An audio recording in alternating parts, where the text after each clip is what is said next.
think it is working. I decided that I wanted to drink tea and I wanted to make tea and hang out with you guys. So we're in my room. Let's see if we can make this a little darker. Or do we like it open? I'm not sure. Let me get my drinks. I have 2 other drinks here. Okay.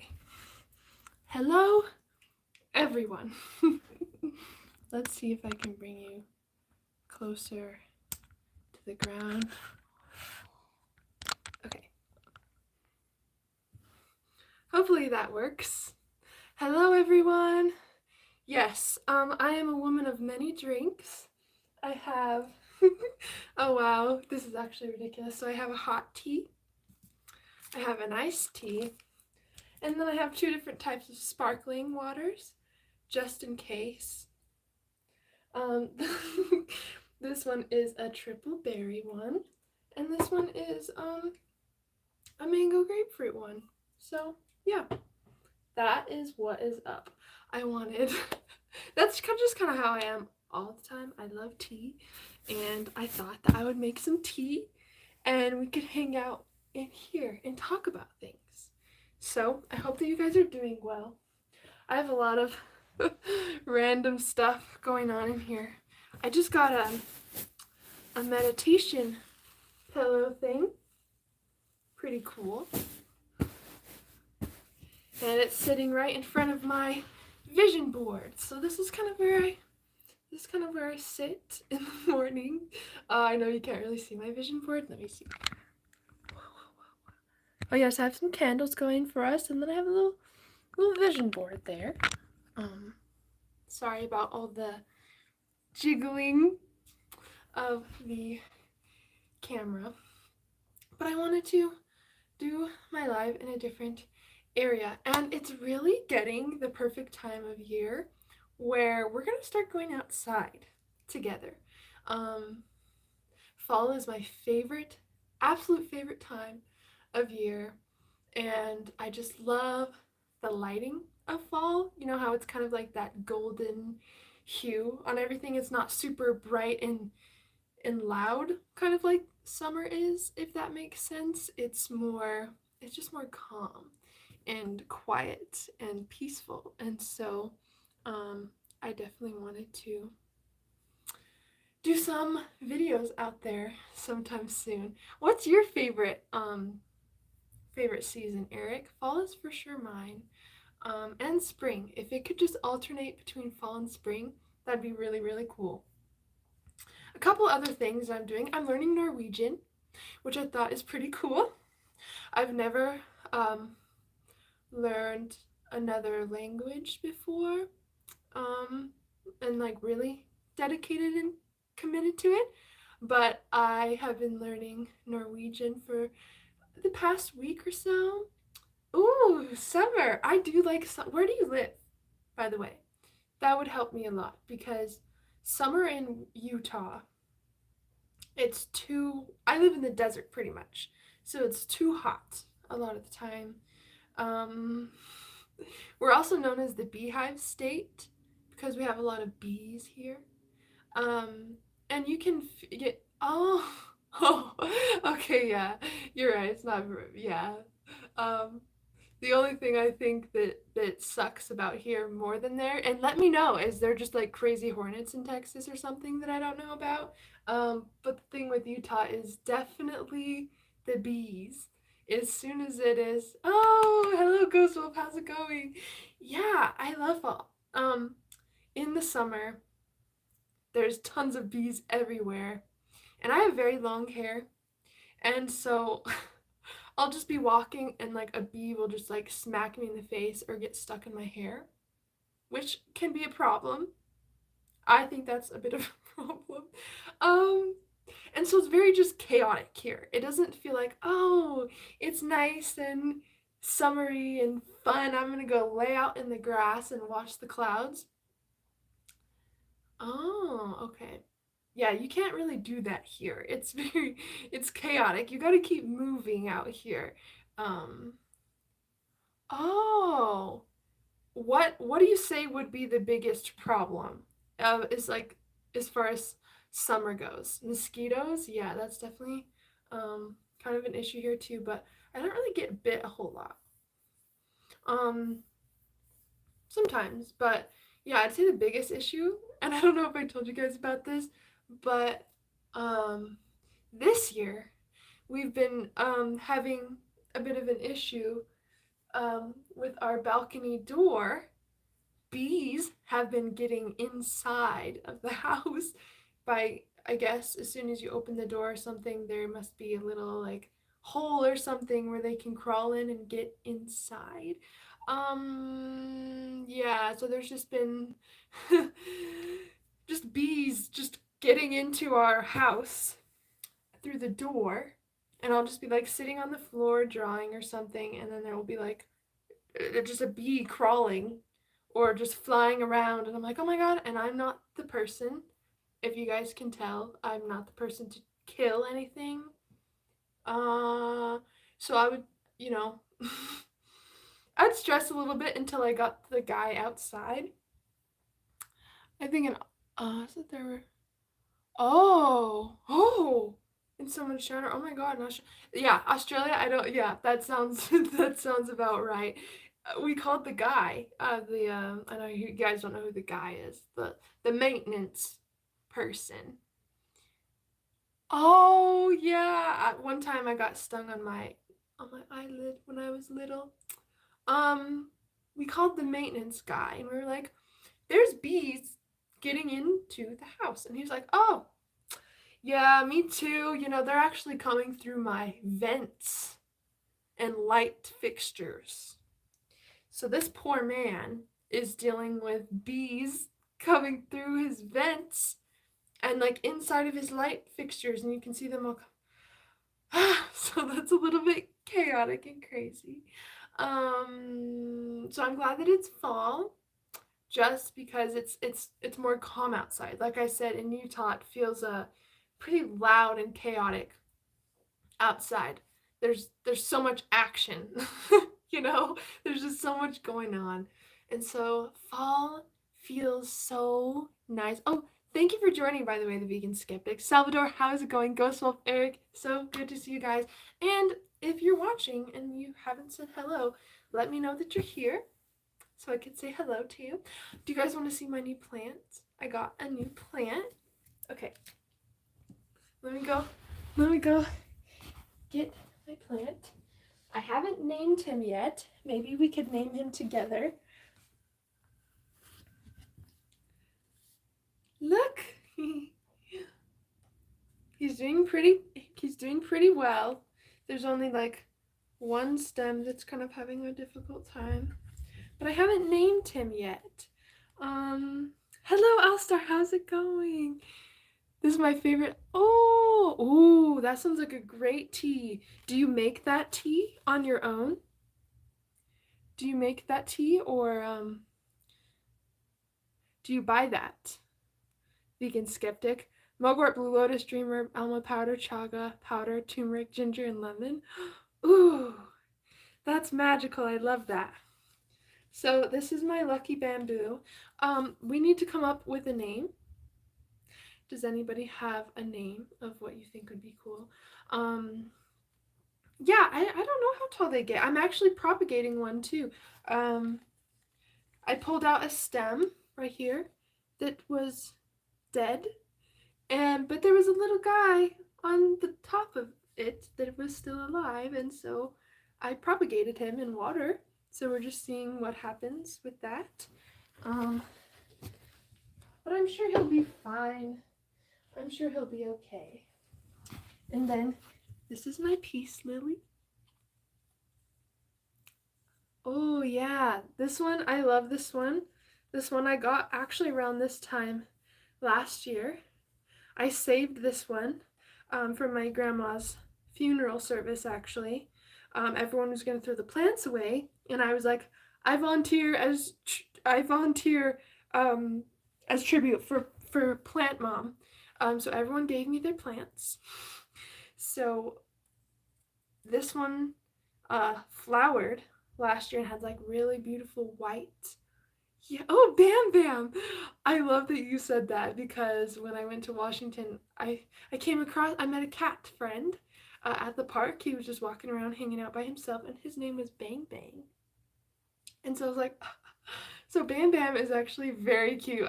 That's such a cute name. Okay, I think he's gonna be Bam Bam. This one is a peace lily. I don't think I've really named her either. This one's a girl to me. And then last one I will show you guys. This one's kind of cool. This one is a 𝘃𝙀𝘍𝙀𝙍 species. He's really cool. He's grown a lot. He looks like a little palm tree. Yes, peace. Hello from Spokane, Washington. Jacob, hello. Oh my gosh, I'm moving to Vancouver, Washington this upcoming year. So hello. That's so cool. I actually have a friend that lives in Spokane as well. So hello, I will be in Vancouver, Washington. I already feel like I live in Washington because of all the stuff I've been doing. Yeah. Anyways, I saw Washington and I got very excited. Hello. Yes, so we'll need a name for this one as well. Bam Bam, I really like for the bamboo. I love really fun names. Yeah, but I just wanted to show you guys my 3 main plants. Okay. Thank you. I love them. Oh, well, thank you. Thank you for joining. It seems like this is your first time here, right? Because I haven't seen you before. And if you've been here before, hello. Yes, I will be. That's, it's one of the biggest things I talk about actually on this channel is moving to Vancouver. I've been manifesting it for a while. I actually didn't even know I wanted to move there until I went on a road trip with my friend who lived in Washington, and I flew out to Washington, and then we drove through Oregon, all of Washington, and all through California to see her family on this huge road trip. I think we drove for like over 70 hours or something crazy, all through Oregon and Washington and California. And when I got to Washington, I can't remember exactly where her friend lives, but it was like this cabin just in the wilderness. I felt like I've never felt before. It's like I felt like I was home in a way. It was so weird. I remember the day so clearly. It was like almost at sunset, and like the sun was just peeking through all of the trees. There were bunnies, there were little cute bees, there were butterflies everywhere. I was like, oh my god, I feel like I'm in a fairy tale. This is the most magical thing ever. And I went back last year to just, go on my own adventure in Washington and to explore. And I went to Vancouver and I was like, this is where I'm supposed to be. This is definitely where I'm supposed to be. So yes, I have made a goal to get out there when my lease is up, which is in May. So I'm really, really hoping to be out there. Yes, so that is the biggest thing that I am kind of working on right now. What state are you currently living in, if I may ask? I remember you mentioning that. So I live in Utah right now. I've lived in Utah my entire life, and I'm definitely ready to get out of Utah. I feel like all of the lessons here that I've needed to learn I have went through, and I am just ready to do something new. It feels like a very important time in my life to leave. Yeah, and there's so many things I have planned for Washington. Like, I don't even really hang out with people here. Most of my friends are online. I have one good friend from high school that I hang out with occasionally, but the rest of the time I'm just going on my own adventures and, doing whatever. I'm an artist and all these things that I haven't really been able to fully dedicate to, and I just see this whole vision for what Washington will bring me and who it will help me become. Oh really?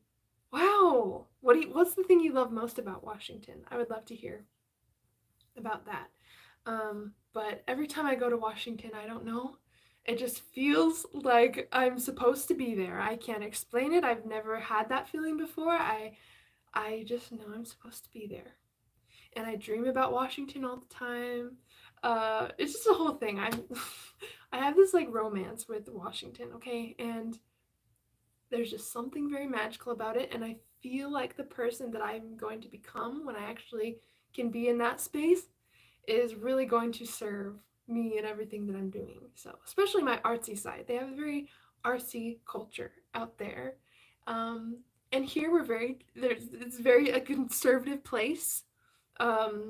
It's a very religious state, and I'm ready to be somewhere a little bit more free and open. And one thing that I actually really love about Washington was when I went there, people were so kind. Like here, if you say hello to somebody, they'll probably just look at you like you're crazy. And someone from Washington, they're like, "Oh yeah, just go around and just knock on people's doors and introduce yourself." And I was like, "Oh my God, I would get like punched in the face if I did that here." Uh, had a great experience with one of your breathwork videos last night. Thank you. Oh, thank you for tuning in. I'm very, very excited. I'm actually going to be launching a breathwork course that's going to be a live course called Breathe. Oh, thank you, Troy. Thank you so much. I appreciate that. Yeah, sleep music has been super, super fun to create. I got asked to create a beating heart one last night. So that one, some of you liked it, some of you didn't. That one was by request. I just wanted to try something new. It was kind of like the mother's womb kind of energy, the heart beating, and delta waves for like anxiety and stuff. But yes. Thank you. I'm so glad that you like the stuff I'm creating on there. Um, and as far as Washington, when I went, I was just walking down the street. I went to this park. That's where I met that cat named Bang Bang. And this lady's just like, "Hey," from her balcony, "I love your pants." And I was like, "Oh my gosh, thanks." And she just came over to me and was like, "Are you from here? Oh my God, have you tried this donut shop? Like, have you done this? They've done that." She was just so curious about me. And I noticed that everywhere in Washington, everyone was so kind. My favorite area of Western Washington is Seattle, Pike's Place, Market, and the Mariners and the Seahawks. Ooh, but there's many beautiful areas over there. Like oh, wow. Hello, Louie. How are you? And Louis, thank you so much for joining. That's so cool. I've only explored like very southern Washington and Western Washington. Um, I've mostly just been around like Vancouver and like Portland in that area. We did explore a little bit of Cannon Beach, which is in Portland. But yeah, just that little area. So I have so much to explore there still. But one thing I noticed was people were just so kind to me. People were so nice. And here I feel like I don't know. People try to avoid you, like even on the sidewalk when I'm walking my dog or something. And I'll just be like, "Hello, how are you?" And they'll look down and they'll be like, "Oh my God, is she talking to me?" But in Washington, everyone was so eager to talk to me and to get to know me and to make sure that I felt welcome. And that was very beautiful. Um, if you ever visit Seattle, you have to drive across a unique floating bridge to get there. Wow, I actually have an aunt who lives in Seattle. We don't really talk, um, but I will be going to Seattle because I have to drop off my grandmother's, at least her portion of my grandmother's ashes there. So I will be going there at least once. So I will at least once for that. I'm sure I will explore Seattle, especially, if I'm living in Washington, I have to go to Seattle. Um, Hi, I've lucid dreamt all my life naturally. I thought that was normal dreaming. But when it comes to demanding things from my subconscious, things that aren't about the dreamlike healing, it doesn't work. So healing in the dream, it's instead of just asking your subconscious for healing, you more kind of induce the experience. When you're lucid dreaming, your brain believes it's an actual real experience. So if you affirm that you've already been healed, do some gratitude and actually do some like visual healing, your brain will think it's actually happening.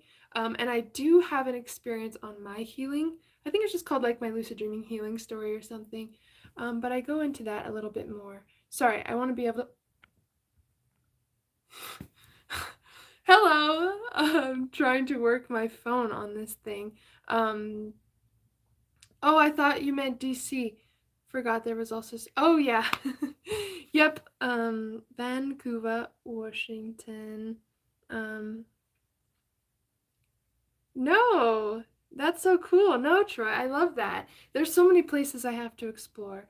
Um, my last traveling adventure was to Costa Rica, and that was very fun. Um, Good luck on your move. When is the timetable you are moving to that side of the state, if you may ask? So my lease is up in May. So I'm really hoping that I can get out to Vancouver in May-ish. I'm hoping anyways.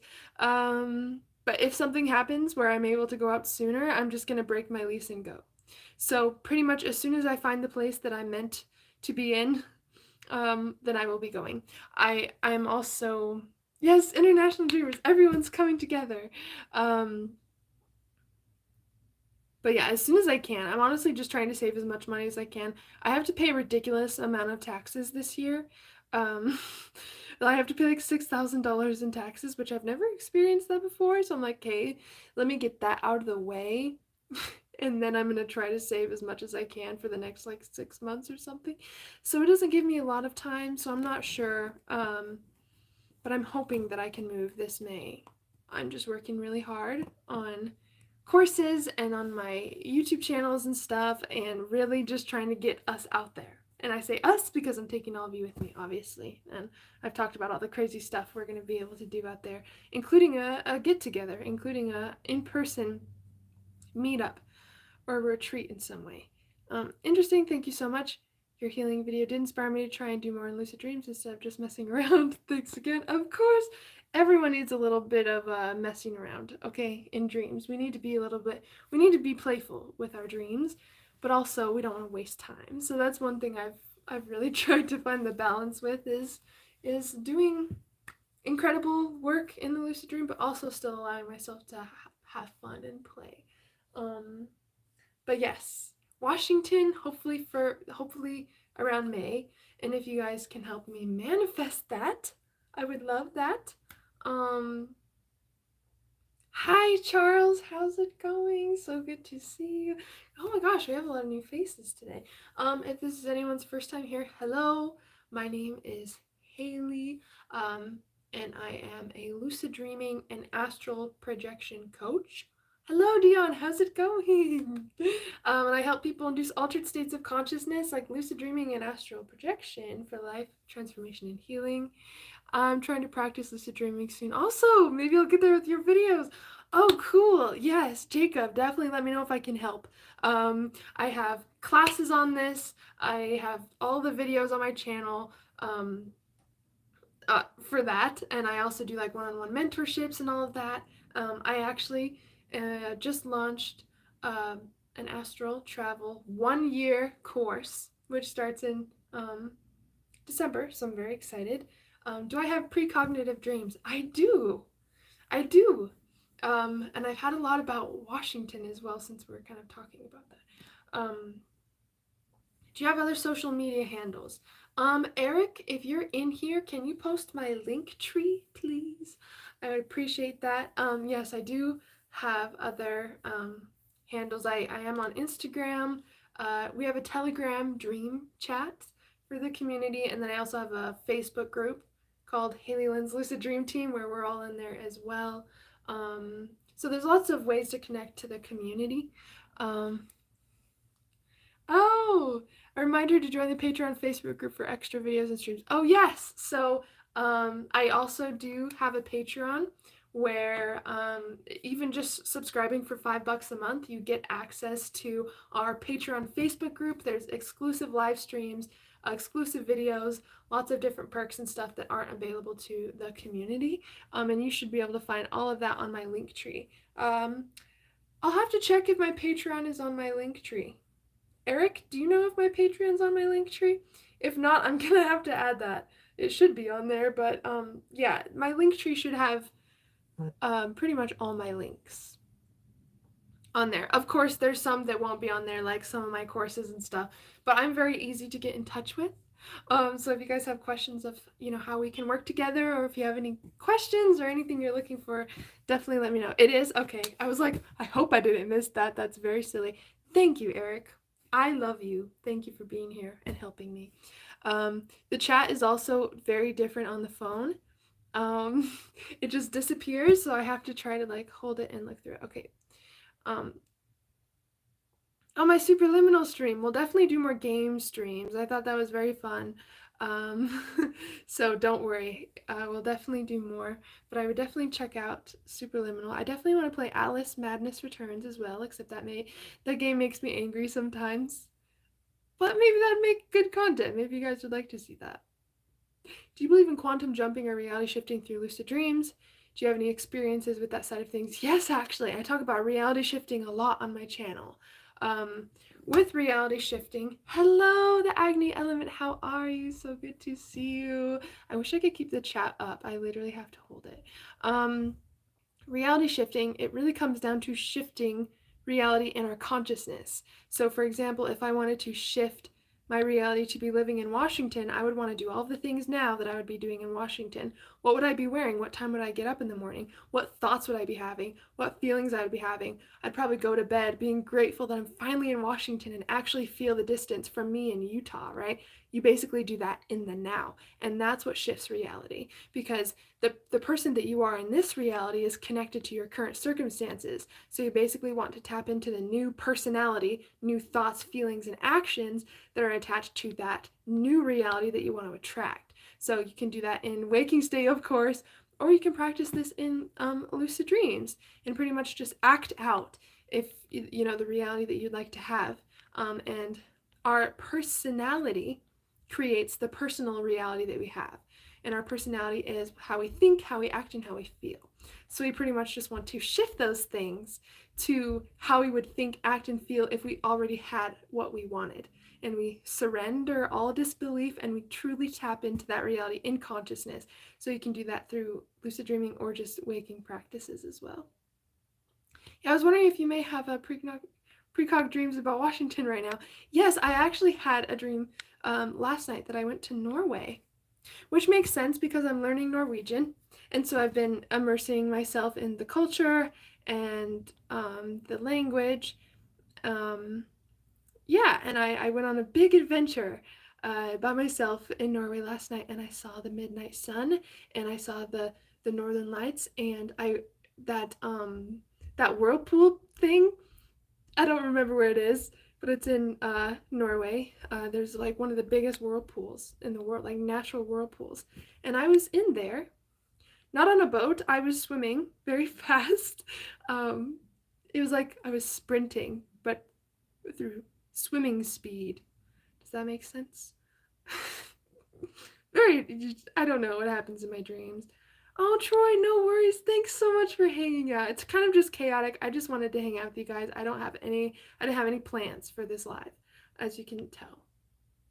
I don't lucid dream, but do have precog dreams. Ooh, Hardy, that's so cool. And lucid dreams are pretty easy to build. You just add more awareness around the things that you're dreaming about. For example, I always dreamed that I'm in school, but I don't go to school now because I'm graduated. So that's clearly a dream sign. So anytime I see a school in waking life, or I think about one, or I have to go in one for whatever reason, I have to train myself to ask if I'm dreaming. And that will train my brain that the next time I see a school in my dreams, I must be dreaming. So it's just about training yourself with, awareness and certain critical thinking around certain objects.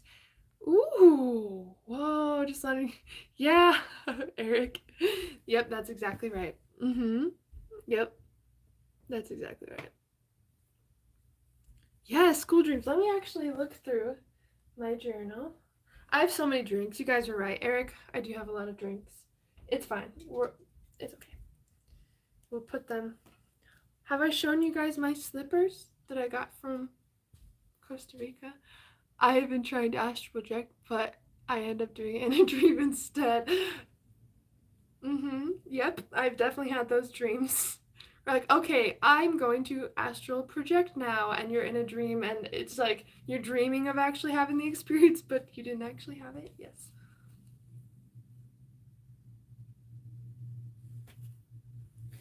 Just so you guys know. Where did you stay when you came down? In Washington or Costa Rica? In Washington, I was in Vancouver. They are fuzzy. Yep. Costa Rica. We flew into Liberia, and we stayed at Villa Sol. And it was pretty much right on the beach. So yeah, I don't know if you know where that is, but they're like the Villa Sol kind of condo house things. It was really cool. I loved the shops we went to go see. I got a massage on the beach, which is cool. And one of my favorite things was, oh, really, where are you from? One of my favorite things was we found the best bar in the whole world. It was called Pescado Loco, which translates to crazy fish, I believe. And we went there like twice a day. And I've been all, yes, Hardy, I agree. I'm always traveling in my dreams.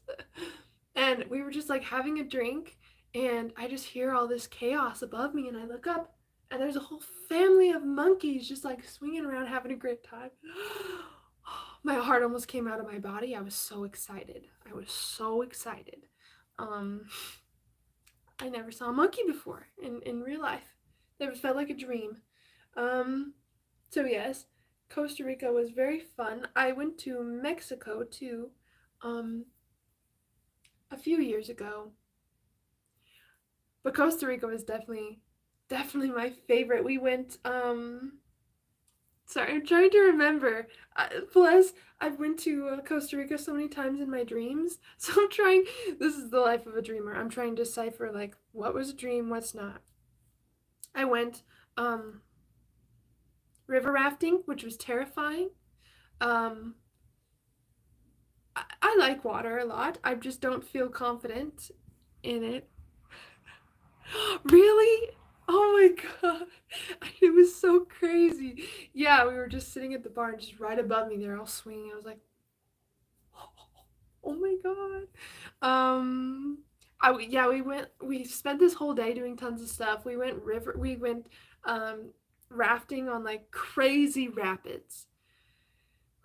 I didn't want to do that, but I was really trying to overcome my fear, so I said yes. I think it's just being in water that I can't control, that I don't have control over.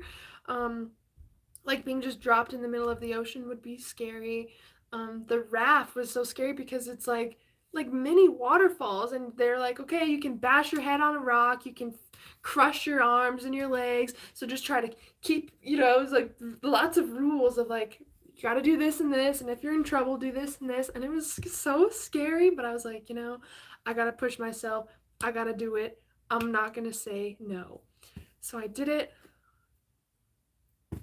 There were some parts that were fun, but every time I went down this huge waterfall, I swear to God, I would go backwards, and I couldn't see. I almost completely flipped, but I didn't. I was like praying to all the gods. I was like, please. The scariest part actually was when it was very calm and chill. Oh, hello, I'll stare. No worries. Have a good one. It was when it was all calm and there's trees hanging over. It's all calm. Like we've already got past a lot of the waterfalls. Guess what plops on my lap? A fucking spider the size of my fucking hand just falls on me. I can't get out of my raft thing because it's so big, like I can't get out, and they said you should not stand up. So I'm sitting here flailing. Everything's calm, and this spider, like literally the size of my hand, falls on my lap. And I don't want to hurt it, and I'm also flipping out. So I'm like trying, and I'm stuck on a rock, by the way. I'm stuck on this rock, and I can't get out, and I can't stand up, so I'm like flailing, trying to get it out, trying to, oh my god, it was so scary. was just too much, okay? There was so much. I'm doing that because after we went to dinner,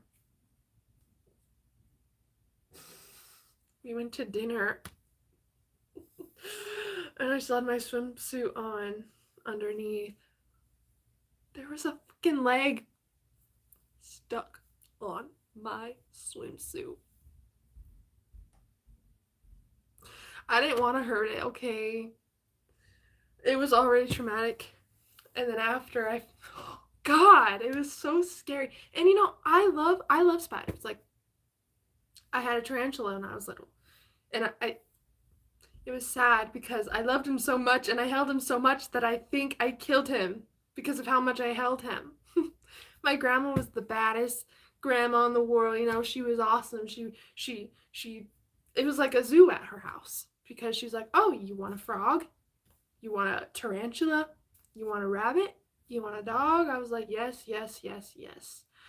So I had a tarantula named Bobby when I was little, okay, and I loved Bobby, okay. Yes, and it was just so unexpected because it was right after the river raft or like the crazy water, and I was like, finally, thank God, I can relax for a second. And all of a sudden, bitch, you thought, and I'm like, oh my God, and I'm the only one stuck on the rock. Everyone's flown down the river like, what's wrong? What's going on? I'm so like, and they're just floating away. I'm trapped on this rock and I can't move. So yeah, that was my river rafting experience. You know, I think it's pretty cool because that was, yeah. If I'm gonna river raft anywhere, it's gonna be in Costa Rica. But that same day, I have not got bitten by a tarantula. Fits young Haylee Did, just for sure. I love anything that lives. I love everything, okay? I love things. And I would never want to hurt anything. Even a fly, like I'd feel horrible, which obviously I've had to do. I swatted a fly earlier today and felt really guilty about it. See? Same. Like, there's some times where you just have to, but if I can, I will avoid it. Like any lost creature that I find in my house, I'm like, my child, let me take you back to your natural world, you know? Like, I really don't want to hurt anything. But that scared the shit out of me, alright? I'm not even joking. One of my favorite parts of Costa Rica was the zip lining. I never zip lined before. I was so excited. It was like the longest zip line. Yeah. Yeah, I just feel better, okay? I just feel better doing it. And I feel like they know it too, because sometimes I just feel like they're like, thank you, holy shit. And if I was ever stranded somewhere where I didn't know where I was or I was lost and I was scared, I would want someone to help me too, not, all right, you know, like, have mercy. So I wanted to care for them as I wish that, you know, if I was in the same position, how I wish to be cared for. That was a very complicated sentence. I didn't mean it to be that complicated, but the zip line was so fun because it was like the longest, like, tallest zip line, and it was like a whole like 2 hours. It was just so cool. I saw so many what are they called? Iguanas. My grandma used to have an iguana, and I love them. There were so many like crazy, huge, different colored ones, and I'm just like seeing all of this from the zip line. We got into this like crazy crevice slash cave thing where there's like rapids running below, and we were like swinging from side to side, going all of this crazy stuff. It's so hard for me to explain. I'm sorry. I'm probably the worst storyteller when I get excited. I just see, I feel. So when I recall stories or recall experiences, it comes from feeling it. So if it feels chaotic when I tell a story, it's because I'm really excited and I'm tapping into how I felt when I was going through it. But just know it was really awesome. I wish I could give you more of that. Did you do ayahuasca in Costa Rica? No, I wish. I was with family, kind of like extended family that has adopted me as their own. Um, but I wish. That is one thing I've wanted to do, and I've done them separately. You know, I've done psilocybin a lot, and DMT and stuff like that. I love plant medicine. Psychedelics are actually my preferred. You know. Hello, Clever. How's it going? I think Men in Black when Jay almost steps on the cockroach and it looks like him says, "Damn decent of you." Yeah, that's how I feel every time. Yeah. Yeah, I relate to that. No, but I haven't done ayahuasca. I want to. I want to either in Peru or Costa Rica, but I have done the compounds separately, just not together, which I think would be really, really cool. But psychedelics are actually something I love, and it's not like a, oh, we're gonna go party or like an after rave type thing. To me, that is not the place. Okay, that is not the place to use plant medicine. Like, I get like roll parties and stuff. You know how people want to do that, but psychedelics are like, it's a it's an invitation to go inward. I don't think it should be like overly used. I don't think it's for like, oh, we're gonna have a great fun time. I mean, you can totally use it for that, and I have too. But I mostly like taking plant medicine by myself, which a lot of people are scared to do. Yes, absolutely, for mental health. Totally. I want to do that one day. I'm only interested in psychedelics and ayahuasca. I don't do any of the other stuff. Same here. Well, Jacob, if it ever works out, maybe you and I can take a trip to Costa Rica or Peru and go to an ayahuasca retreat. That would be so cool. Thank you, Clever Fox. I was wanting to find new ways to do my hair, and this came to me in a dream. Actually, because I was like, my hair's too long to do buns or anything like that. And I was in a liminal state, and it was like, actually, it's not. This is exactly how you do it. You know what? It's cool. My dream self must be kind of like a architect in some way. It was like, all right, you got to make these tiny little buns, right? And then you got to make braids under them. That way, when you tighten them, if you ever need to um, make them smaller, you just pull on the braid and it will correct it. And I was like, wow, I get a lot of weird, helpful things from my dreams. I love to fix things. I'm the fixer-upper in the house. I'm the handy woman. And so yeah, and so if there's something where I'm stumped, I don't know how to fix it, in the liminal state, it'll be like, oh, easy, you just do this and this, and I'm like, wow, I didn't even think of that. So yes, this is a dream hairstyle. Thank you. It's psilocybin season in the UK right now, and I don't really do it anymore. We need to get a group together of inspired dreamers who want to go on a crazy excursion somewhere, and we should go somewhere beautiful, out of all of our own countries if we can manage that, and have a plant ceremony. I would love to go to a traditional ayahuasca retreat. It's not for the weak at all. I totally know what I'm getting myself into. Yes, Dion, yes, yes, yes.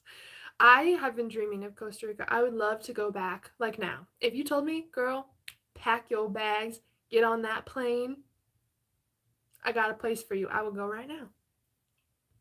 Except that flight was the longest flight of my life. Yes, Eric, yes, we have to. But yeah, I love plant medicine. I've never had a bad trip either. And I think it comes down to your beliefs, your environment, who you're with, and just kind of your intention and how you set up the space. For me, Amsterdam one day, my finances are in. Oh yes, Jacob, that'd be so cool. Amsterdam, that'd be so cool. I've never had a bad trip, and people who have had bad experiences with plant medicine, I invite them to come trip with me, because And a few people have, and they're like, wow, that was actually really cool. I didn't freak out. And I think you just have to be around the right people. You have to set up this space. For me, it's very, very fun. Well, there's two different ways that I set it up, depending on if we're outside somewhere in the wilderness or like we're in a home or something. You gotta have lots of stuff around you just in case you feel creative. You know, you gotta get crayons. You gotta have paint. You gotta have stuff to sketch. You know, just stuff just in case you want to get creative and you have that urge. A notebook to write cool ideas down. Or I'm one that I feel like I have all these revelations. You know, when I use plant medicine, I'm like, oh my gosh, I have to remember that, or this is the most important thing that I've ever thought of. You know, if you know, you know. I definitely have those experiences. Um, I think we all need to be doing near the same things daily, though, which is challenging enough. Yeah, you're right.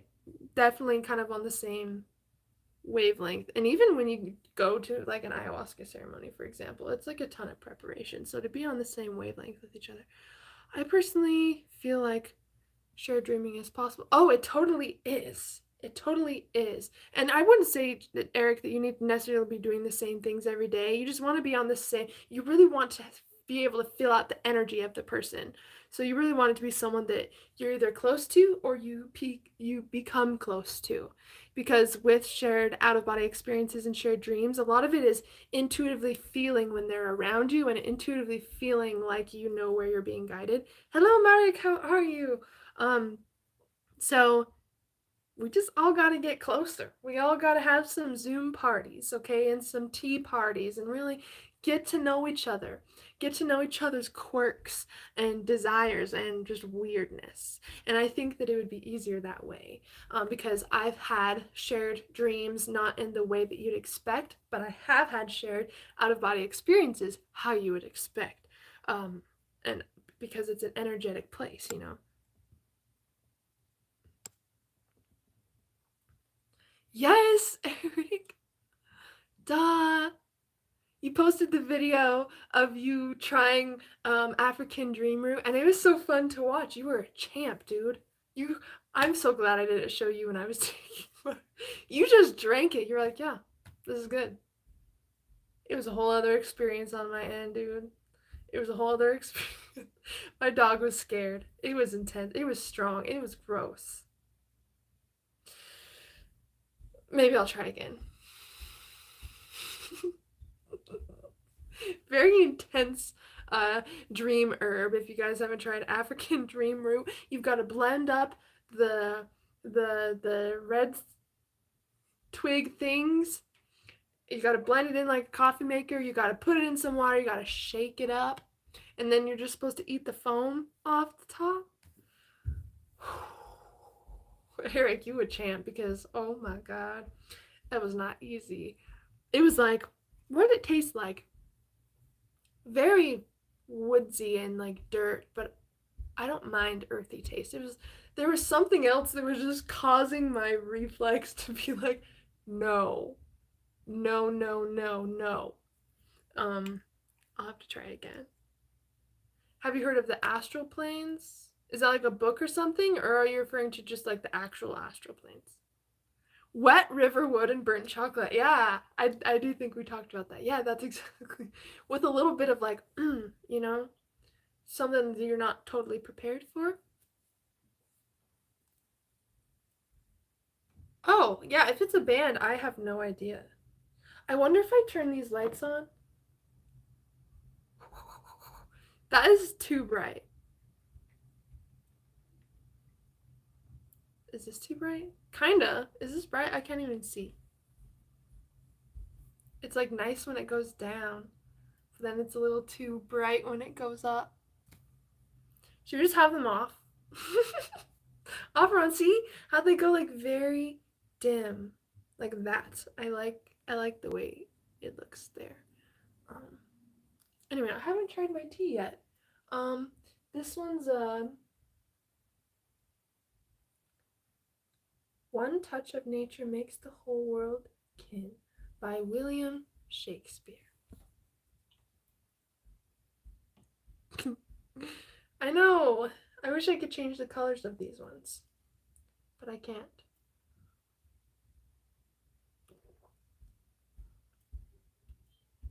Mmm.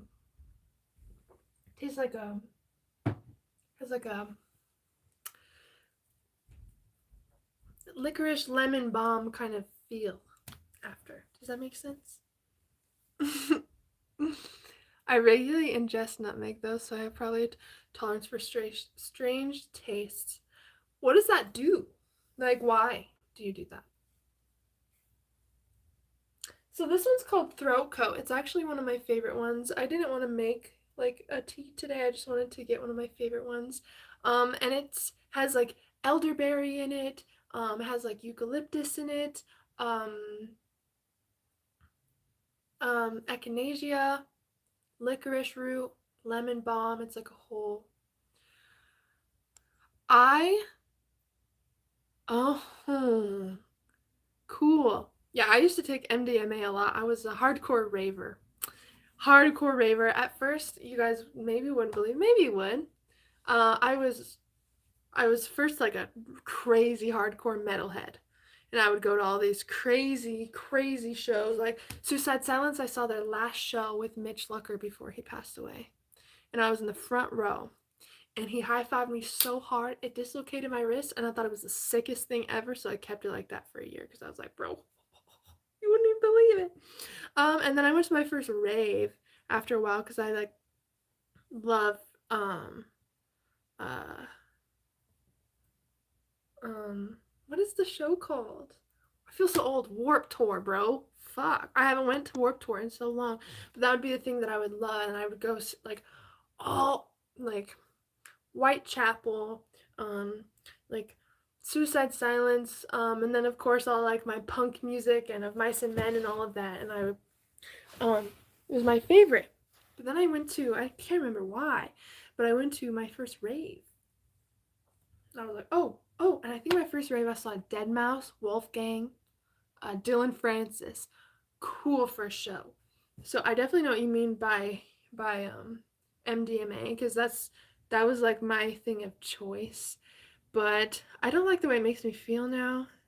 And I mostly I only take natural, like plant derived substances like that. And I haven't even done psychedelics for a very long time, but if I do, that's the thing that I'm gonna do. Does anyone know in the chat, or the Lucid Mystic herself, know any legal remedies that you can buy in your department store that has potentially similar experiences that you can get from psychedelics? Yes. Blue Lotus, actually. You can smoke mugwort and Blue Lotus. It doesn't give you like a crazy, like full-on psychedelic effect, but it feels almost like cannabis a little bit. So Blue Lotus is something that I use. Does anyone else have any tips for that? You need to be careful with it though if you try it. Oh, Axe on the Brain, very similar to MDMA. How do you take that, Eric? I'm just curious. There is such thing as oh. I think I'll have to send you the link. You can get really high amounts of stuff on Etsy. Sorry, I'm blanking. But they did have one on Amazon, but it was under a different name. It was like Blue Flower or something. It was very secretive, and it didn't even say Blue Lotus until you actually got the package. So I don't think they're allowed to sell it on there, which makes sense. But Etsy, and then Amazon, you can get. But it's very chill. I used that to stop smoking cannabis. So it helped, so because that interferes with your dreams. So I used mugwort and Blue Lotus to like kind of like weed me off cannabis. So yeah, it doesn't feel the same. It's pretty calm though. But it does feel good to take some before bed. 𝘿𝙊𝙐𝙉𝙍, you talked about meeting other non-human entities. You were in a place we go when we die. Yeah. When you have an OBE, your astral body, A so-called die, that's the one. It was like a waiting room. Yeah, it was like a Robert Monroe talks about that in his books. It's like a doctor's office, but it's purgatory kind of thing. That's what it felt like I was. I was literally in a doctor's office of sorts. Maybe is that the one you're talking about? I also went to the Astral Beach, which apparently there's books on the Astral Beach. It's like an actual place that people go. I make tea and plop it on top and mix it in. More often it's coffee though. You can buy Myristicin. Is that how I say it? Online if you want. I will stick. Oh, what sensations do you get after a glass of that? Hello, 𝘿𝙀𝙼𝙍𝙀. How's it going? That's crazy. Yeah, I've heard that, but I didn't know too much about that. You can travel through dimensions with I'm scared of salvia. I've never done salvia, honestly, but I trust myself. I trust myself more than anything. And especially with anything, I don't like big groups of people with that kind of stuff. I had people come over one time and they literally brought DMT over and there was like 8 people here and they're like, "Come on, take it." And I'm like, "Bro, that's not the vibe." For DMT, that's not the vibe. You don't just do that, okay? At least to me. Is it like too distracting? Are these lights too much? I wish it could just stay very dull. Oh, it's so bright.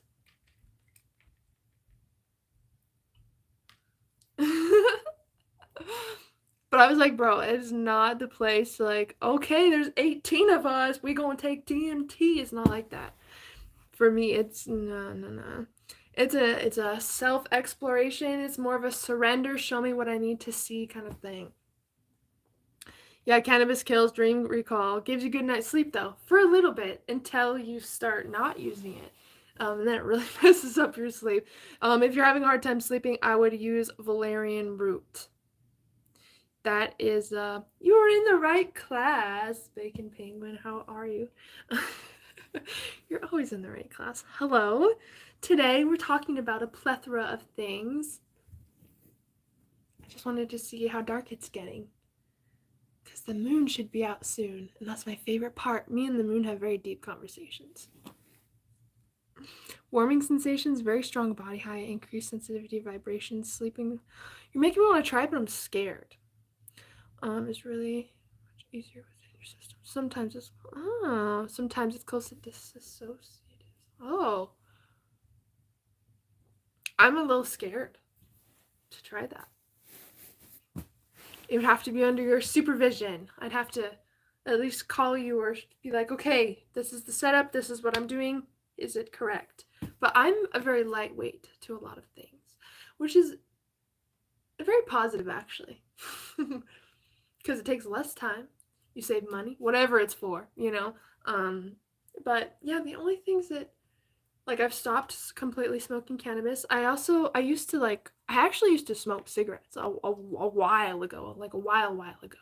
And then I was like vaping for a little while, and I just decided I don't want anything really that can be used as a crutch or anything that could interfere with my practice. So I actually got this fume thing. It's just an aromatherapy thing. They have these little essential oil things that you put in, and you just breathe out your nose, and it's like aromatherapy, and that helped me. If you ever are struggling to stop cannabis, or maybe drinking or vaping or whatever it may be that you're struggling with, I think just having something that feels relaxing, like this, something that just helps you create, does that make sense? Anyways. Ayahuasca, it's like a 4-day on average ceremony where you take it 4 different times and all of your shit comes up, like everything that you've been suppressing, all of your fears, anything that hasn't been resolved comes up at once, in the form of thoughts, emotions, physically purging. But apparently the last day is the most magical if you can push yourself to do it, because that's when you really start to experience deep wisdom and breaking through the limitations of the human mind. And anything that you've really had a hard time resolving, it kind of just strips you away from everything until you're nothing.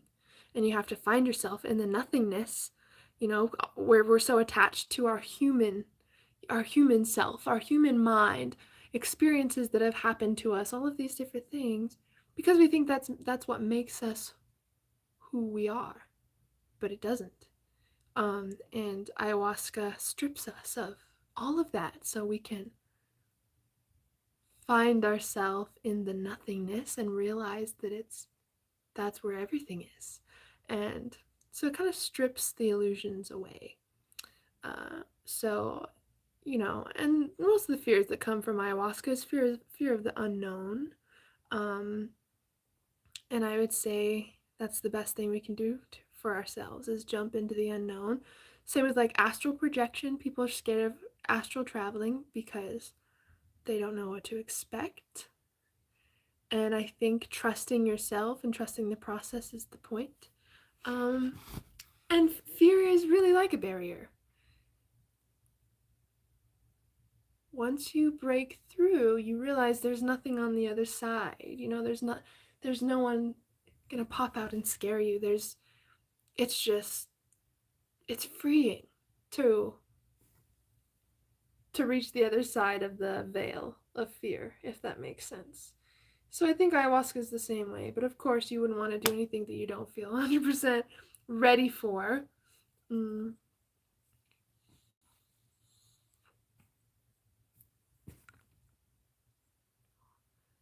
Bay Packers QB Aaron Rodgers had a deeply spiritual experience with his open-ended experience on ayahuasca in the offseason. He said it helped him win 2 MVP awards. Whoa! Oh, I'm remembering now. The first few times you try it, you might have a bit of nausea, but it will pass rather quickly. Oh, I thought you said.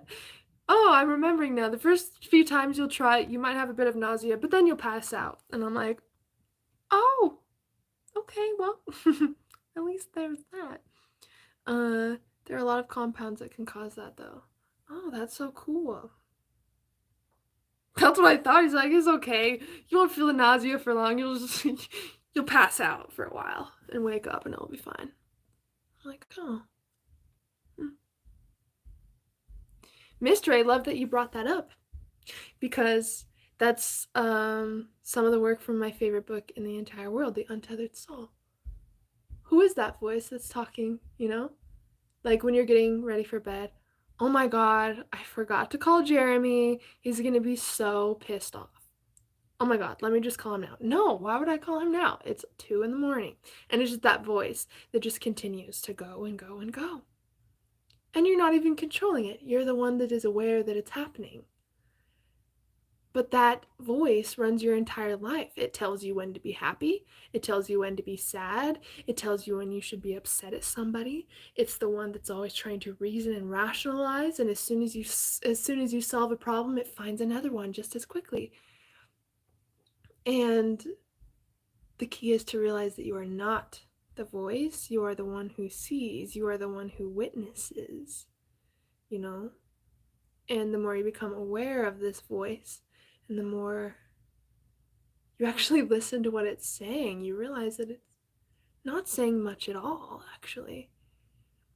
And the only thing that really causes our suffering is this voice inside telling us what is wrong, what is right, what is fair, what is not fair. And it's taking all of life's experiences and creating a very personal connection to them, which creates an attachment which can cause us to be in pain.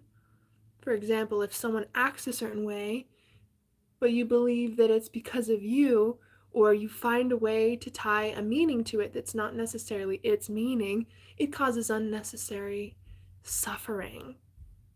And I think when we realize that things aren't happening to us, they're just happening. We're just the one that sees and witnesses. we can come back to center, we can find our peace again, and we can get through any difficult situation. It's kind of like even the stuff that I dealt with YouTube, and even like my grandma passing away. All of that happened at the same time. Like I lost my like foundation for a while. I lost my grandmother. I just had a crazy experience hosting hospice, and I just felt so, oh my god, it was the craziest feeling ever. I felt completely taken over with anxiety and fear, and I noticed that after a while I could separate from that. Like I could just be the one who sees, be the one who witnesses, and let that voice talk and listen to what it's saying. And it wasn't saying anything helpful. It was regurgitating a lot of information a lot of the time. And I mean, the first thing is to realize that you're not those voices. You're not the voice in your head, but also the thoughts that you let continue, your brain will try to find evidence of those on the outside. So for example, if you are convinced that you're a bad person, or you have bad luck and everything bad happens to you, some people say, and you've convinced yourself that it's true that you have bad luck, your brain's like, okay, because you told me this, it must be a fact, so now I'm going to look for evidence that's true. And then it's reaffirming your own belief, like, see, told you I had bad luck, knew that would happen, told you, totally had bad luck, look. And we could change that. Actually, you can just choose to say something in your head that you want to think on a normal basis, and then your brain will think that that's true, and it will look for evidence that that's true. So it's just a choice, like thoughts obviously come up because they're a part of the program, but we can interfere with those thoughts. We can change them to something that we want to believe. Like for me, I believe that magic is real. I believe that there is magic and miracles happening every single day all around us, and I believe that as long as we are looking for that or knowing that it's possible, that's exactly what we'll experience. I feel bad for the people who try to tell me that magic isn't real. First of all, what does magic mean to you? Because if you think about what actually happened, and that we got dropped off on this floating rock and we don't really know how we got here, and we don't know where we're going, and this seems to be the only planet that we've been able to find flourishing life on, that's magic to me. And the fact that consciousness exists and we can explore it and travel through it in tons of different ways, and that I could go on forever. Anyways, I could talk for a long time, but magic is real, and because I believe it's real, I experience it consistently. And I was even saying yesterday, I feel like I'm a powerful manifester, because if I think about something, I just know that it can happen. I know I can make it happen. And then yesterday, I got 2 pieces of mail where I owe this place, this like doctor's office, I owe them a little bit of money, but they sent me a check for more than I supposedly owe. What? That doesn't even make any sense. What? And then someone just wrote me a letter about my grandmother and just gifted me cash. I'm just saying this to show you, like, there's magic all around. Like, things that seem impossible just become possible. There's no reason. They do not owe me money, that doctor's office, by the way. There's no way they owe me money. So why did they send it? Because I convinced myself that weird, impossible, magical, miraculous things happen all the time. And that was my brain kind of affirming that that's true. I had insight on this voice the past week. I was told a bit of information and confirmed it more than once. Oh, wow. Wow, that's so cool. Yeah, all the ego is our sense of self. It's what grounds us into this reality. It's nothing we need to kill. How people are like, oh, kill the ego. We need to make friends with it. It protects us, we wouldn't be able to survive in this human experience without it. but at the same time, we can't let it control our narrative of life or how we think or feel. Ooh, mango tea. That sounds lovely. Lemon balm, though. You're 100% right. We are pure consciousness itself. We are just aware of the emotions and react to them, but consciousness identifies with ego because of training and being told we are the body. We are not the body. This is a vehicle. This is just a vehicle our soul's borrowing so we can experience what it's like to be human. We're not human. Yes, universe and God, I pray I meet more spiritual-minded people like the Lucid Mystic in real life. Maybe we could be in real life friends, Jacob. I need more in real life friends. Many of my acquaintances, friends, or family seem closed-minded on these things that I come across. Yeah, I agree. If you can shift your perspective and hold it and charge it with, you know what I'm trying to do? Eric, you're right. Yes, change your perspective and hold it and charge it with the energy of belief, and it can happen. Clever. I love you. We love our dream mommy. That makes me so William, how's it going? Someone told me that opportunities don't just fall into your lap. The very next day, a company emails me looking to hire the irony. See, things are not coincidences, first of all. And as far as having friends in real life that understand you, I definitely relate to that. And even though people say it's not just like the place you're in, like it's also a frame of mind, I definitely think environment has a lot to do with it, because I hang out with 𝘿𝙊𝙉𝙉𝙍𝙍𝙍 in the chat. Him and I have known each other since high school. He's the only person I hang out with. Everyone else is online, and I mostly just like go on adventures on my own. It's easier that way. And I'm not saying it's easier that way to just be alone, but where I am right now, if you guys knew the area that I lived in, it's not exactly super friendly, and it's a very conservative place, and even just the clothes that I wear, people look at me like I'm crazy. Let alone me trying to talk to somebody or with them. And the people that I have become friends with here, I haven't had fantastic experiences with, and I just decided, I love being on my own. Right now, it gives me so much time to create and to play and just to think about whatever I want. But in Washington, I really, really believe that I'm going to find a lot of friends out there. There's something, I just feel it in my body. I just feel that Washington's waiting for me more than I'm waiting for Washington. That's how it feels. It definitely feels like Washington is waiting for me. And I just think about all of the things I'm going to be able to do. I see me having huge canvases taller than myself and me just creating the most beautiful pieces of art. And I still paint now, but it's all on my floor. I'm in the living room and I just lay out tons of towels and just paint.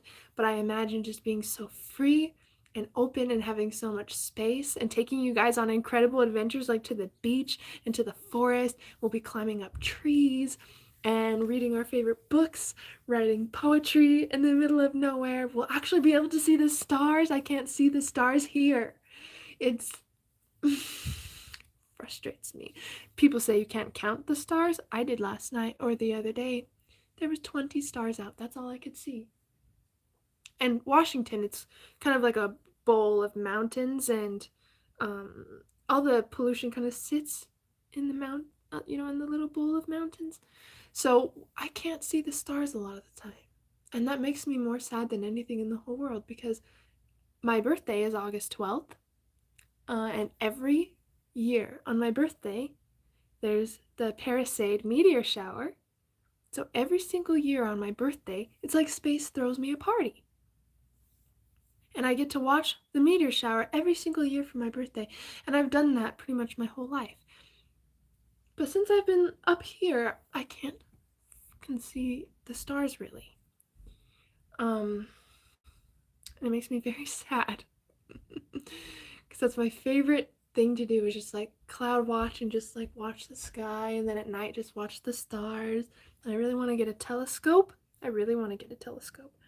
And just it's my favorite thing in the whole world. But in Washington, I just feel like there's so many things I'll be able to do that will make me feel like a kid again, you know? And that's my biggest desire in life, is to always feel like a child as far as how I see the world and how I feel things, and my interests. I don't think that we have to grow up. I think that's a myth, and those people that are telling you need to grow up aren't probably living very happy, exciting lives. And so I want to give you permission to still live like a child, have the wonder of a child, see the world through the eyes of a child, and do everything that made you happy when you were a child and at any point in your life. But Washington feels like the energy of my inner child. I don't know how to explain it to you. It's not just me moving. This is different. This is like me coming back to myself in a way.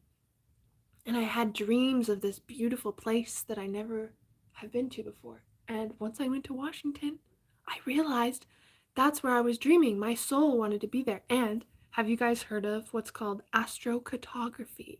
It's like astrology, but it uses the world map to tell you where you have certain alignments of planets and where you'll have certain activations and stuff like that.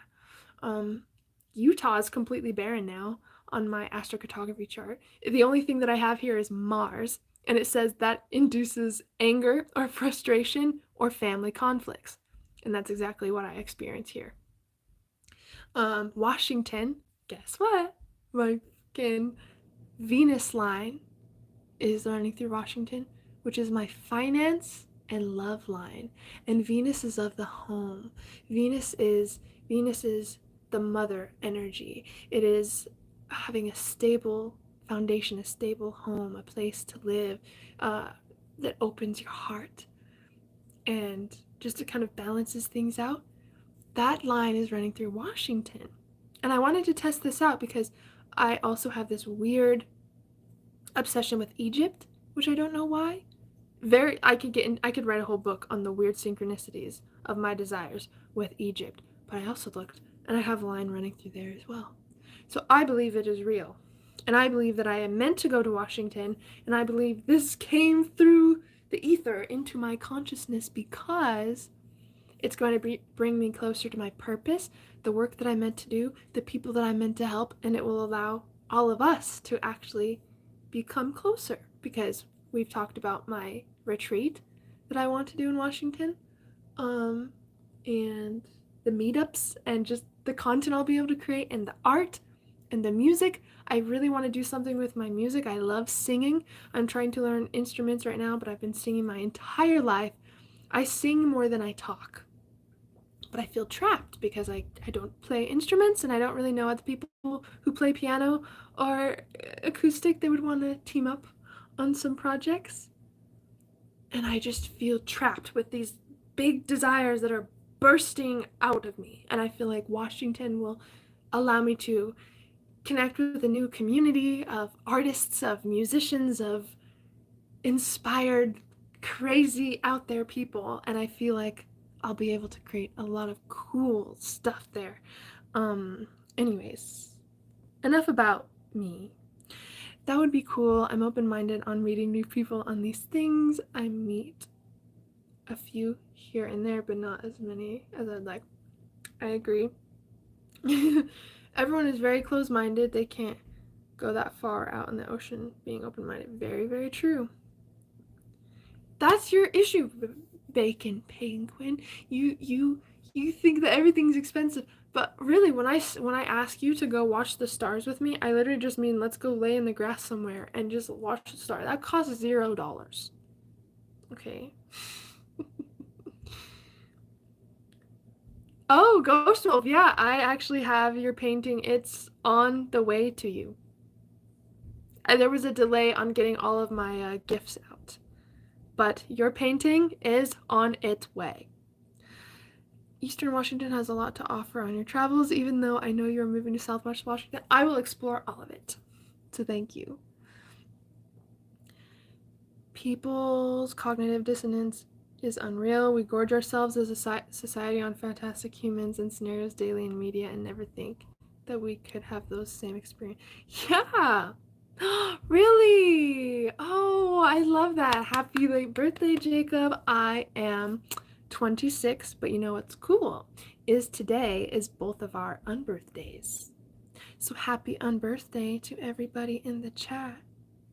Yes, I am a Leo. How did you guess? I'm actually a double Leo. I am a Leo sun and a Leo moon and a Capricorn rising. But yes. Tell me how you know, how you knew. I know, and I just can't help but sing, and I just want to sing to people and for people, and I'm singing all the time, but I feel like the only place for me to sing is by myself.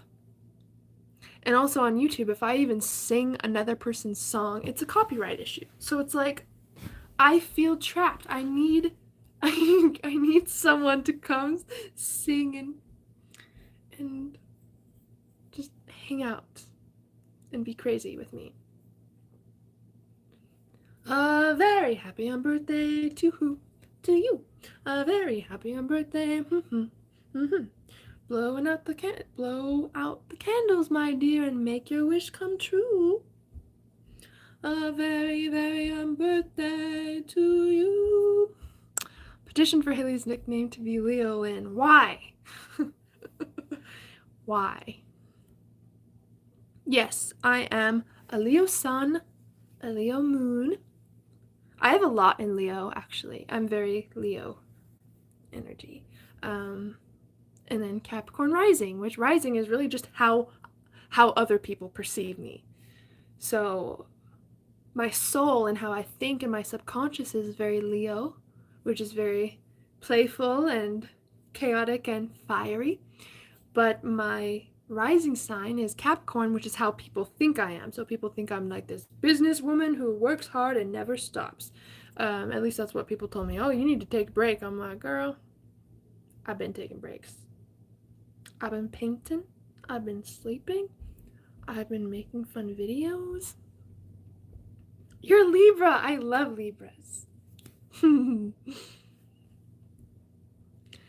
There are 2 really good afterlife research YouTube channels, and as far as the inner child goes, having a nice car doesn't make me happy. I still feel like crap. Yeah, inner child is not giving yourself items. It's parenting yourself, yeah, in the way that you needed to be parented when you felt abandoned or neglected in some way as a child. And I'm in the process of doing that right now because I've had a lot of family fallouts, and I'm done dealing with toxic people who don't see me for who I am and who are dedicated to misunderstanding me and causing drama. So I've decided I'm going to be my own parent. And that's kind of what inner child work is. It's being your own parent, taking care of yourself in the way that you need and that you needed when you were younger as well. I wish I could actually sing for you guys. That was just a joke. I was just singing Alice in Wonderland's unbirthday song. But if you would like me to sing to you sometime, I would actually love to. I'd be kind of nervous, but I would do it. Hey, can I say I love you? Yes. Can I say I love you too?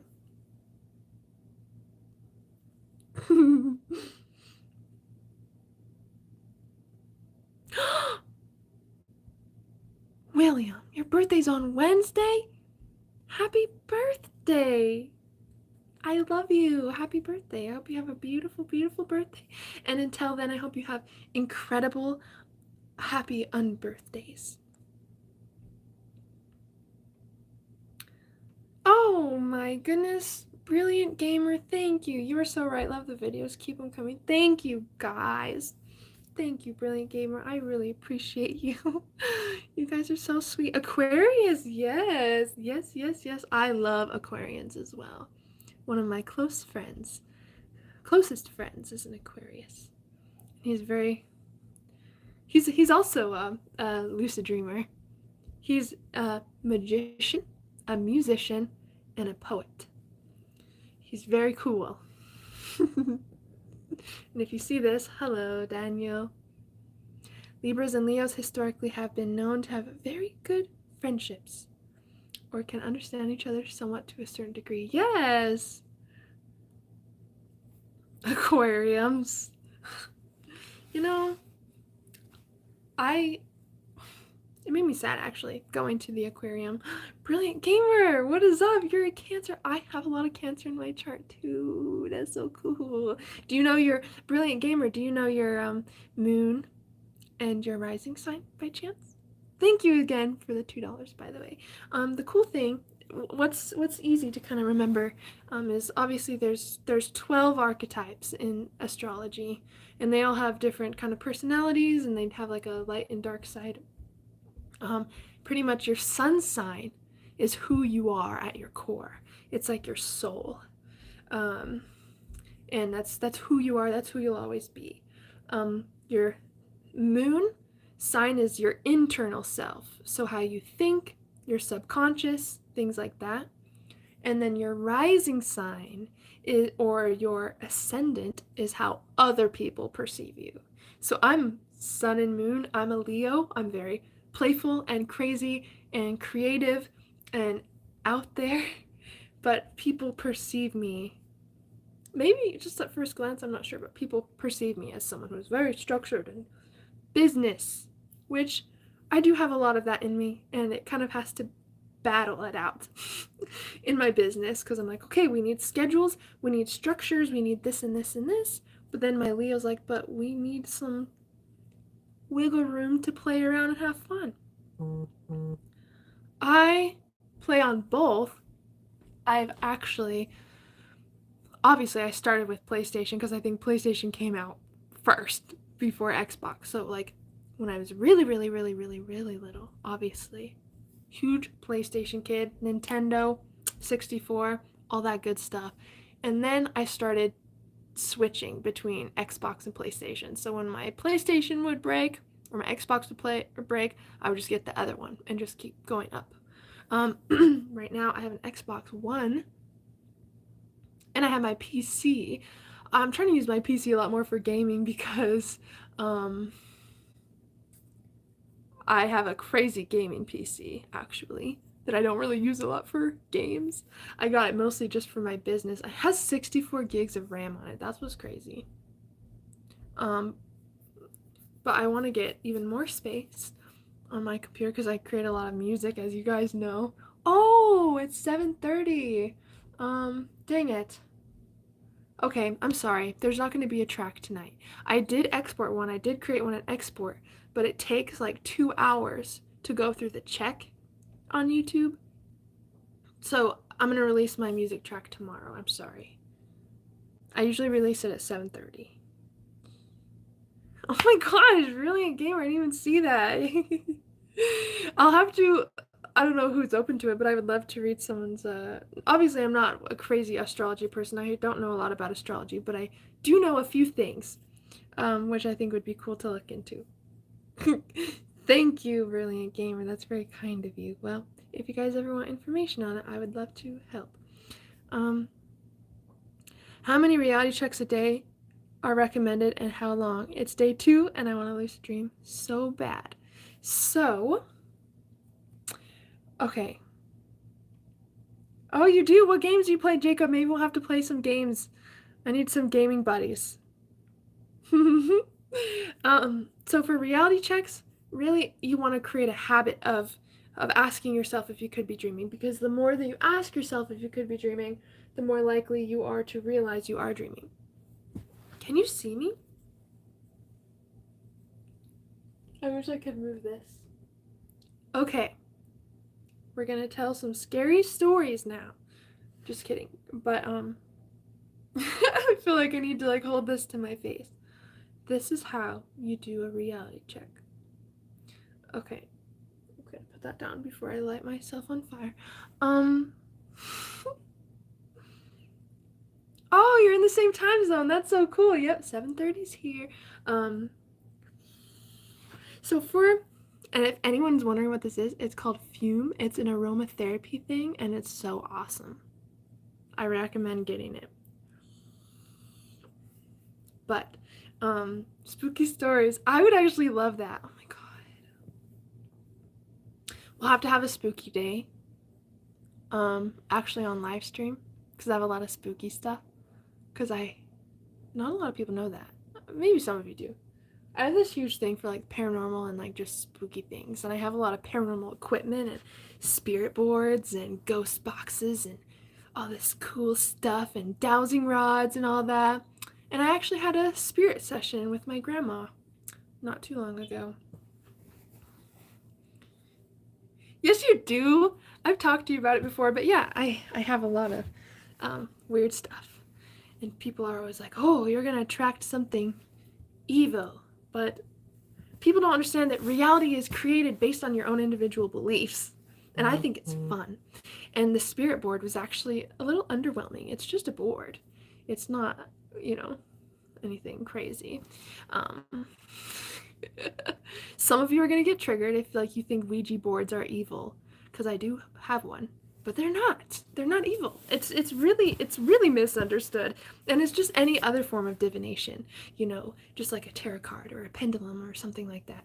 And so I would love to use my spirit board on a live stream with you guys. Who would be down and who is triggered? Love that. Okay, I forgot to answer the reality check question.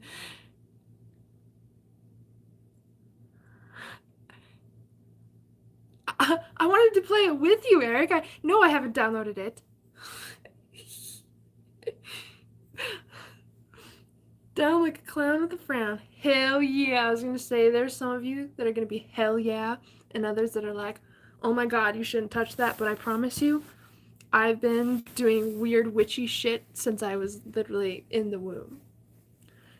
Maybe, but at least shortly after that. Okay? So trust me, I'm okay. Yeah, I literally use Ouija boards by myself too. Like, it's just how I am, okay? Trust me, I know what I'm doing. But it's just fun. Not too long ago, I actually lit tons of candles. I was by myself. I had my ghost box going, and I was trying to communicate with my grandma. Nothing came through on the Ouija board, but the ghost box, I heard her voice, and she said clearly, Haylee, which is exactly how she talks to me. She's like, oh, hi, Haylee. It was like her voice. And so it was so cool. So I'll have to see if I can do a ghost box session on my phone and we'll live stream at my computer. And we'll have all the witchy stuff set up. And that's just honestly me healing my inner child as well, because I was the little kid who was like 6 years old, and I would take all my stuff out under the full moon and be lighting candles and go find some water, some dirt, a feather, create a circle, a magic circle. Yeah, I'm like a 6, okay? Trust me. This is just me. Oh my gosh. That is so. I did make a homemade Ouija board with my friend too. I wish it worked. It did not work. The Ghostbox app. I'll have to check. I don't want to click right now because I don't want to end the stream. It was the one that's recommended on the different paranormal YouTube channels I watch. It starts with an S. I can't think of it though. I will. Who asked that? Oh, Philip. Okay. I'm trying to think of how to tell you which one it was. Maybe, oh, I don't know. I'll come back next time we do a live, or even I'll just comment on any community posts that I have on the community tab, and I'll let you know which one it is. But yeah, it was the one that was recommended by a lot of paranormal investigators as well. And it is real. It does work. It does. I communicated with my grandmother, and you want to know what's crazy? You ready for this? I'll get to your reality check question, I promise. Before my grandma passed away, my grandpa died a year before. I wanted to connect to my grandpa, and my grandma is like a notorious smoker, okay? Before my grandma died, like a year before, I was using the ghost box to talk to my grandpa. And it was his voice. And he came through. He said my name. He verified things. And then I said, what do I need to know? And all he kept saying was, smoke, smoke, smoke, smoke. And I was like, huh, what could that mean? And he was trying to warn me about my grandmother's use of cigarettes. Now, as you guys know, at least some of you, my brother is diagnosed with bipolar schizophrenia, and he's a meth and heroin addict. And he lived with my grandma from 14 or 15 to pretty much however old he is now. She passed away this time last year, so minus a year. He was horrible to her, to himself, to the home. He was always getting in trouble. It was horrible, okay? Horrible situation for her. I knew she wanted to get out, and I knew she was getting close to giving up, okay? And it's very sad. But when my grandpa said, smoke, smoke, smoke, smoke, I was like, oh my God, he might be warning me about my grandma.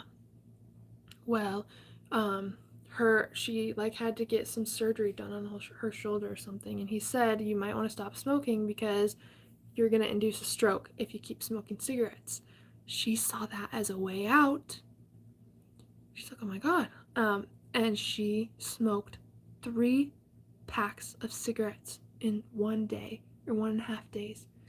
And that's how she had her stroke. And that's when I took her into hospice.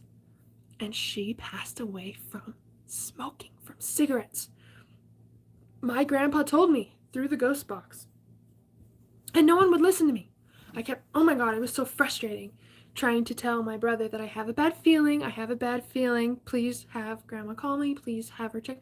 And she was creating distance with me. She wasn't, and I knew what was happening. I knew what she was doing, and it happened. And that's just, I'm not trying to bring you guys down. I'm just trying to tell you that shit works. The ghost box for sure works. But I'll try to, you're not new here, Mr. Paquin. You are not new here. So on all YouTube channels now, they have a community tab. You know how there's like home, videos, shop if they have one. You can go to a community tab, and there's like posts that I make, like a Facebook post thing. And you can just comment on any of them. And I'll get the notification and I will tell you what the Ghost Box app is. But you guys should definitely get it. It's cool. And I've definitely used it to connect to my grandma and my grandpa and get information that's like real. I'm really sorry to hear that, but that's crazy, like how I said that. I know. I wish I could show you guys I actually do have it was like a week after my grandma passed away. I did do a ghost box session, and I recorded it with Chance's phone. I haven't even looked at it since because it's been too painful. It was like so, like you could totally hear it coming through, and I haven't edited it yet. Maybe I'll edit it and I'll put it, I'll show it to you guys. Yeah. I was like, I don't know if I just want to make it public, so maybe I can like share like an unlisted link with you guys and you can check it out. But yeah, I need to edit it. It was so crazy though. But yeah, I'm just glad that she's still around. She's like my only grandma. And I used to live with her when I was little. She's like my mom. So I'm just glad that she's still around. I'll feel her touch me on the head. She used to like run her finger on my skin to help me get to sleep, or like on my arms. And I'll feel that when I'm going to sleep. I'll smell her perfume and her cigarettes. Anytime I have a live stream, she always wondered about my business. She was always asking what lucid dreaming was and stuff. And she said it was very confusing to her. And now every time I do a live stream or I do a class, I can feel her behind me. Like, she's like, oh my God, this is so crazy. What the hell's going on? Yeah, anyway. Some spiritually gifted person I know in real life I met at a previous job thinks I'm an empath. She has reiterated this to me several times. I think everyone's an empath, just some people are more tapped into it than others. I think humans are natural empaths. I think we're naturally all that way.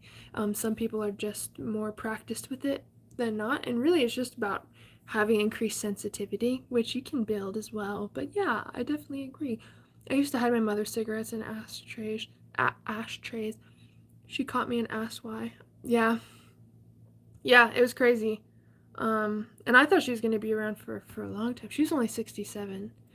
But I can't talk to my brother anymore because not only did he make my life incredibly difficult, that's where most of my childhood trauma comes from, but he also made her life difficult, and I feel like he took her away from me in a way.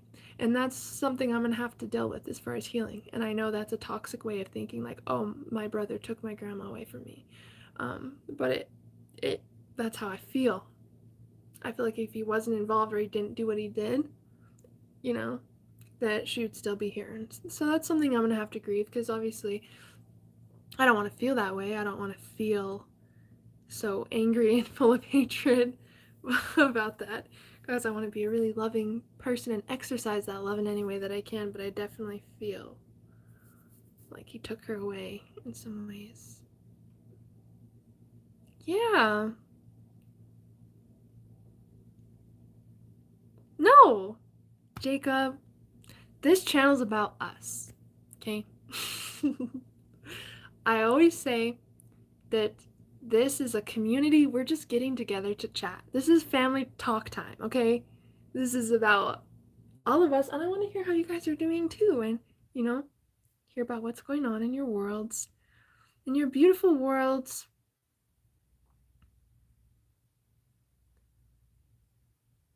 Being more aware of yourself and your surroundings, and even the most mundane situations can help that. Yes. Kai, how's it going? No, you're totally fine. Yeah, empathy can be, and a lot of the time, what comes with empathy? Really weak boundaries. I've had to deal with that a lot. Have you struggled with saying no, or dealing with toxic people? Maybe because, oh, but I feel bad, or oh, they're going through this, or oh, but it's my mom, or it's my brother, or it's this. That's one difficult thing that comes from being an empath, is weak boundaries, not being able to say no when you need to say no. I want to learn about what happened in my past lives sometime in the near future. You've probably got there having, yeah, no, I do that work. I do most of that work in the dream state and the liminal state. For those of you who don't know what the liminal state is, it is basically the state before you fall asleep, and you're starting to see those colors and flashes of like light and maybe dream images and stuff. If you maintain awareness in that state, you can travel tons of places and get lots of information. And I visit a lot of my past lives through there too, and future lives. We can tap into the future too through there. Oh, I'm sorry. The reality checks. Let me just cover that really quick. So if you want to have lucid dreams, the reason we get lucid is because we realize we're dreaming. And the reason why we don't get lucid all the time is because we always assume that we're awake right now. I'm pretty sure you're assuming you're awake right now, right? You don't feel like you need to check because you're like, well, I'm awake. There's no reason for me to have to check if I'm awake. And that exact thing is why we don't get lucid in every single dream, is because we just assume that we're awake. And the habits that we have when we're awake, we start to have when we're dreaming. And so you want to basically switch that. So instead of just assuming that you're awake right now, you want to start to question if you could be awake and ask yourself how you actually know you're awake or not. And when you build that habit, it starts to show up in your dreams. So you'll actually start to question in your dreams, just like you start to question in real life. So the easiest way to do that is to, anytime anything weird happens or you're on a walk or something, I just pay more attention to things and ask myself, what if this was a dream? And then things really do start to seem very dreamy. And then I ask myself, well, how do I know that I'm actually awake right now? What proof do I have? And it really gets you to think and look closely, especially when something weird happens. Weird shit happens all the time, right? And I think the more that we learn to question that, we'll start to question it when it actually happens. Do you know? Come here.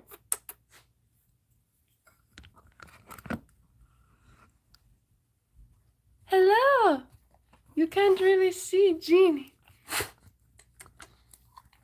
They're here for you. Okay, bye. But you're pretty much just trying to create a habit of awareness and thinking more critically. So as far as reality checks, you want to do them as often as you can. You don't want to just set your alarm and do them. You can at first, but you really want it to become a lifestyle, a way of thinking, and you really want it to saturate your mind as deeply as possible. So I would say you want to start with at least 10 reality checks a day. So stopping to ask yourself if you could be dreaming at least 10 times. Is this too bright? Oh. Yeah. Too bright. Oh, God. Oh. Okay. I got lost. Let me take this off. But anyways, you just want to make it as natural as possible, and you want to ask yourself as much as you can if you could be dreaming or not. Oh my gosh. Okay, let's see if we can. Juno. Juno.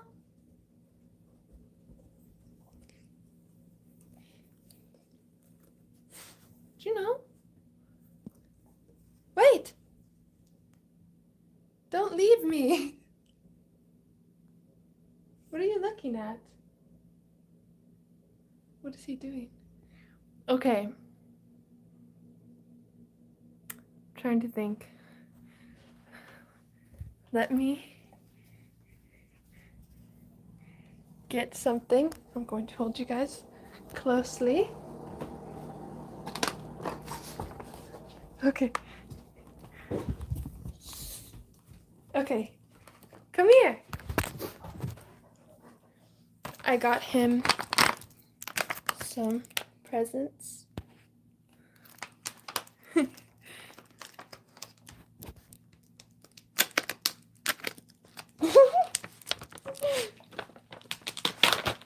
You want it? Yeah?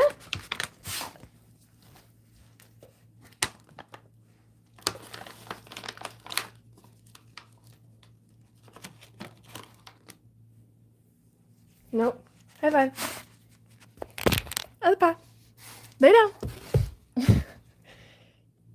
Gentle. Good boy. Alright, you get one more because you're very cute.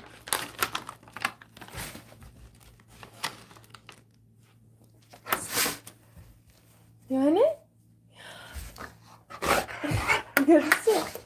He does these little snappy things because he gets so so excited. Yeah, dogs are my absolute favorite, but I do love cats too. They're very mysterious creatures. But I do love dogs because their energy is just so, fun. Jamie. Do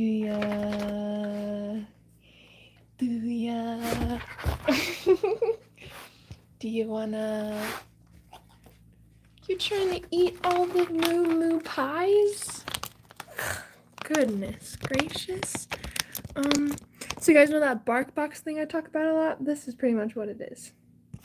They send tons of toys and treats monthly, and now Juno has 3 toy boxes because I'm not going to get rid of any of his toys, so we just keep piling toys on.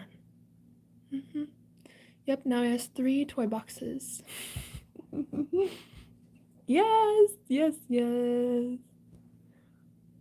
I know, I do too, I swear. Okay, guys. We have been, oh yeah. Everyone needs a cuddle friend. This is my cuddle koala. Everyone needs a cuddle buddy when they're sleeping. And everyone needs some stuffed animals, okay? I have a lot more stuffed animals as well. I have a whole box in there. This is one my grandma actually gave me. It glows in the dark. the stars and the moon glow in the dark. I also have stars all over my ceiling, which of course glow. You've got to have stars to watch when you're going to sleep. I'm getting a galaxy projector so I can wait, what? Wait, what's happening? What's cold? What's cold? Did I do something? What are we talking about? And then I have all my Lucid Dreams supplements.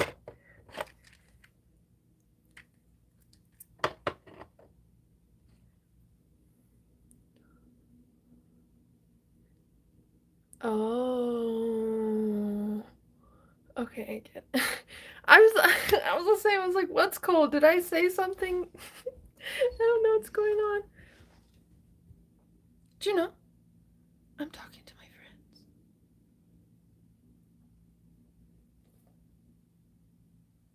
We're going to. The stars are not out yet. Don't worry. We'll be going. We usually go on walks around this time, so he's like, why are we not outside right now? Okay. I was like, what are you guys saying? So, we've been live for 2 hours. So,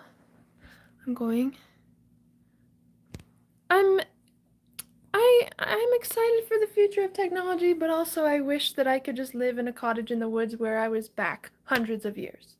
I don't want technology to take away the organic experience of being a human. I don't want it to strip us of the control or the individuality we do have. So I do think I fear technology in a lot of ways. I think it's cool how far it's come, but at the same time we're focusing on the wrong things. We can't just advance in technology and say, oh, we're so advanced, while we're completely destroying our planet. We have one planet. We've only found one planet that has this flourishing amount of life that is even sustainable to live on, yet we say we're so advanced because of every generation of phone that's come out. It's just kind of silly, honestly. So I think we're using it in the wrong way. I think we're advancing in technology in the wrong ways, because the ways that do matter, we don't want to change those ways. So that's one thing that kind of makes me mad. But I do think it's cool how far we're advancing in it, but at the same time, I don't want to live in a very futuristic place. I don't want AIs going all around. I just want to live a very organic, natural life. And I want to find a place where I can do that.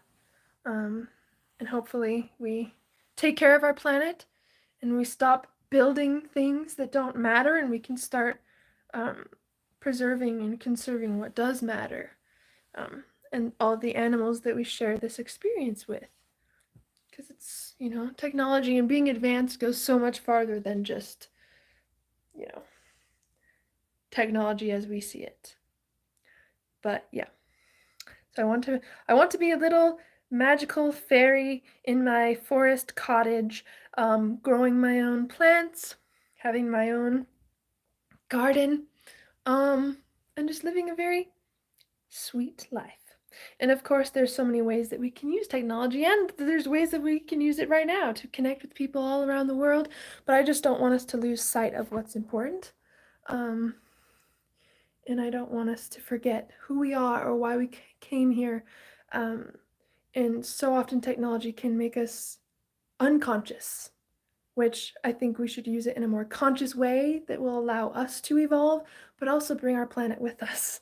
Because if we destroy the planet we live on, all the technology that we've made isn't really going to do anything. And it's been said that there have been many cultures and civilizations actually that have gotten to the stage that we've gotten to in technology, but they were wiped out for some reason and they had to start from the Stone Age all over. So apparently this has happened several times where we've gotten to this part this stage in technology, but it wasn't sustainable, and we could be wiped out again, and humanity could start from scratch and start from the Stone Age and think that they're advanced when they reach this point, when it could just be a cycle that keeps happening because we haven't learned how to evolve with our planet instead of against it. Yep. Anyways, I could talk about it for a long time. What if there was technology where you can do everything in a lucid dream while awake in a video game? I think it would get in the wrong hands. I like that lucid dreaming, you have to work for it a little bit because it keeps people who would want to use the mind and stuff for things that aren't very beneficial or friendly. I think these practices, it keeps it out of the wrong hands because it's not so available. I'm glad that people aren't able just to peek into our dreams and read our minds and do all these crazy things that we're able to do when lucid, because if it got in the wrong hands, it wouldn't be sacred anymore. It wouldn't be anything special or powerful anymore. So, I know! Sword Art Online is my favorite! Yes, if you haven't seen Sword Art Online, you have to look. Well, hopefully cyborg humans are once I'm gone. I really want to live a very organic life. I like where technology is now, and I could live like this my whole entire life and be fine. But I'm about to blow this candle out. Let's make a wish. Okay, everyone, make a wish. This is a magical candle. This is my altar candle, so it's very magical. And whatever wish you make right now, it will come true as long as it's for the benefit of yourself and all beings. So make a wish for your life. Make a wish for something you want to create. And really focus on that wish. And when you're ready, we'll blow out our candle together. Oh, Joshua, thank you. Thank you so much for joining. I love you. Thank you so much. So good to see you. Everyone got their wish? Yes, happy unbirthday, everyone, as well. Happy unbirthday. Okay, I'm about to blow the wish candle. Let me make mine as well.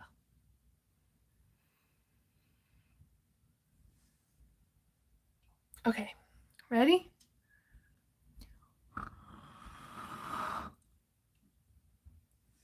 Yay! We did it! Consider it done. Your wish is going to come true now no matter what. Because I used the magical candle. Okay.